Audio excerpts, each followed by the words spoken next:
Dramatic irony എന്ന് പറഞ്ഞിട്ട് ഒരു കാര്യമുണ്ട് റൈറ്റിങ്ങിൽ അല്ലെങ്കിൽ സിനിമയിൽ.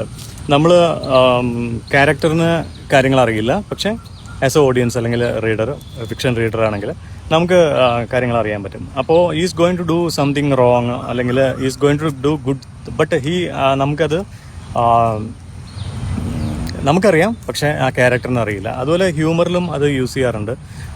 നമുക്കറിയാൻ പറ്റും, പക്ഷേ ക്യാരക്ടറിന് അറിയാൻ പറ്റില്ല, അല്ലെങ്കിൽ ക്യാരക്ടേഴ്സിന് അറിയാൻ പറ്റില്ല. ഇതൊരു ഡ്രാമാറ്റിക് ഐറണി എന്ന് പറഞ്ഞിട്ടുള്ളൊരു റൈറ്റിംഗ് സ്റ്റൈൽ. തനിയാവർത്തനം എന്ന് പറഞ്ഞിട്ട് മമ്മൂട്ടിയുടെ ഒരു സിനിമയുണ്ട്. അത് കഴിഞ്ഞിട്ട് കുറേ സിനിമകളുണ്ട്, അതിൽ ഒരെണ്ണം.